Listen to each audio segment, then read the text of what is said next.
It's that time of the quarter where we've got Xbox sales data. Earnings, potentially one of my favorite times of the year. We know we get it 4 times a year where Microsoft pulls back the curtain and shows off the many different layers of their revenue onion.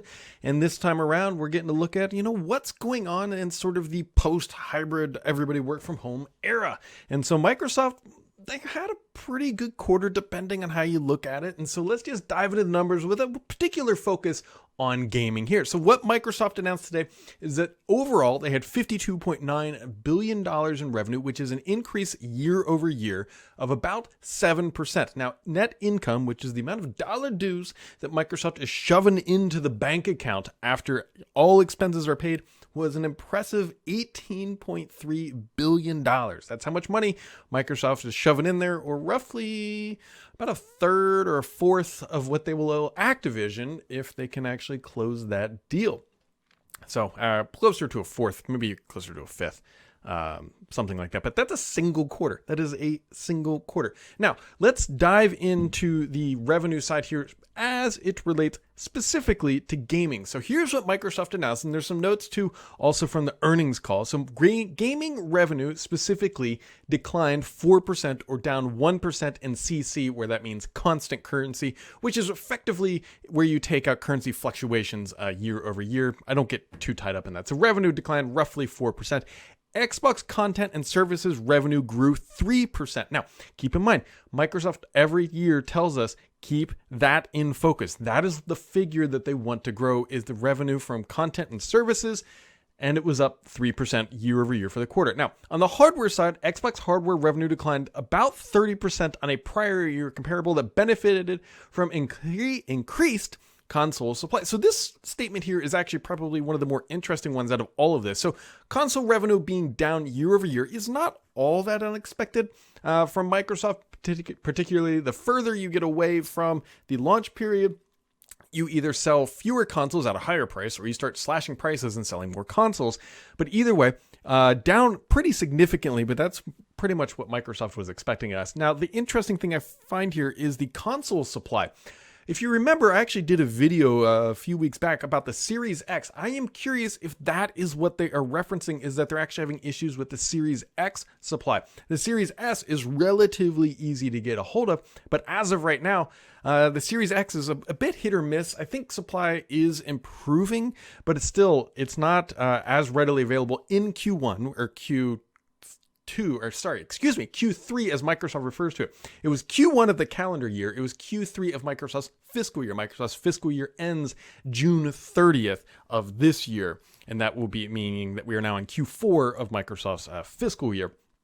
So for the previous quarter, it was actually quite hard to find a Series X, and I wonder if that is part of it. Now, other numbers that Microsoft did share with us, this comes from their actual filings, and it talks about, you can see various entities here inside the Microsoft world. But on the gaming side, it looks like they're about $3.6 billion in the particular quarter, which you can see is down roughly from $3.7 billion in the prior year. And they are just shy of about $12 billion being made from their gaming division this year. Those are pretty decent numbers.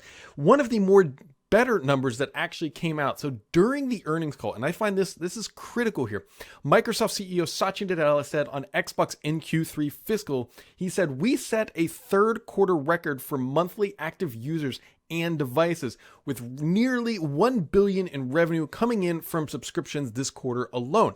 $1 billion from their subscription business is actually significant. It's quite significant. Inside the world of Microsoft, if you're a business leader at the end of the day, one of the things that Microsoft really likes are billion-dollar lines of business. And so Xbox is very clearly that. It's at $3 billion, but their services business from the Game Pass side, and I'm believing it's got to be Xbox Live too, is nearing $1 billion, which is a major milestone for Microsoft and something that they will push for and I guarantee be celebrating internally as they try to climb up that revenue quarter over quarter. It's such an imperative thing for Microsoft. Also, Amy Hood, who is the CFO from Microsoft, said that Microsoft is expecting game revenue growth in Q4. So they're actually expecting growth in the mid to high single digits. So that would mean somewhere roughly between 6 to 10% or 6 to 9%, according to Amy. and low to mid-teens on Xbox content and service revenue growth. So even higher for that particular on their service line, which is interesting. And they also note from third-party content and Game Pass stuff. So we have, Redfall is launching here. Minecraft Legends is now out into the universe as well. And so they are expecting revenue growth from that. And so that's pretty notable given the year-over-year performance. Now, the other big thing that is still floating out there is that massive commitment that Microsoft has made to buying Activision. Yes, they are still likely going to be going through with this as long as they get all the regulatory bodies out of the way.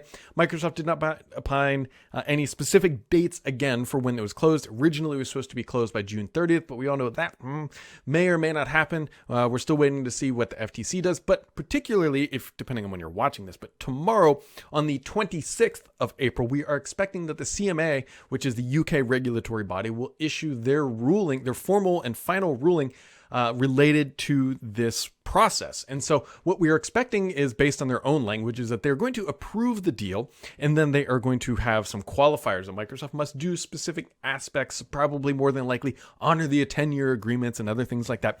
And so we'll have to wait and see, but that is the other big thing that will likely drive Xbox revenue. Now, granted, that's going to cost Microsoft a significant pretty penny to get this deal done, but by all means, it looks like this is going to be going through, and now it's just a matter of time of when can Microsoft close it, because their revenue will grow significantly once they have Call of Duty, World of Warcraft, and all those other titles inside the Xbox portfolio.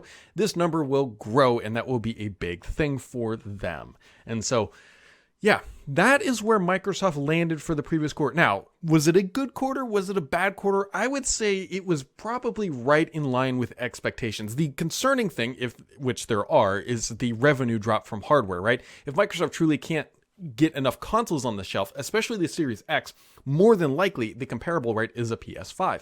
And so the question becomes, did Microsoft lose a significant number of buyers potentially or hypothetically to the PlayStation 5 simply because they could not get the console and they bought the alternative box? That's a little bit harder to validate, because I feel like, honestly, if you're going out to the store to buy an Xbox, you're going to buy an Xbox. Same with the PlayStation. If you head to Best Buy to buy a PlayStation, you see the Xbox, I'm sure it does happen, but for most people, you've already picked which camp you're going to go buy, and you're going to be in that ecosystem. If you have a PS4, right, it's a no-brainer. You're going to the PS5. If you have an Xbox One, you're obviously going to the Xbox side as well. So that was the big decline. The revenue growth is good news for Microsoft, right? Because that's what they tell us to judge them on. And so I would say the quarter pretty much met expectations. There was nothing in there that was overwhelmingly positive that says Microsoft has really taken off, but they're going to hit some milestones with the $1 billion service revenue, provided that, people don't unsubscribe. But once they close Activision, that should be a non-question that they will pass through that. And so there you go. That kind of wraps up the latest data from Microsoft on sales. And if you want to stay updated on everything happening in the world of Xbox and beyond, make sure to keep it subscribed here, because the only BS on this channel is me.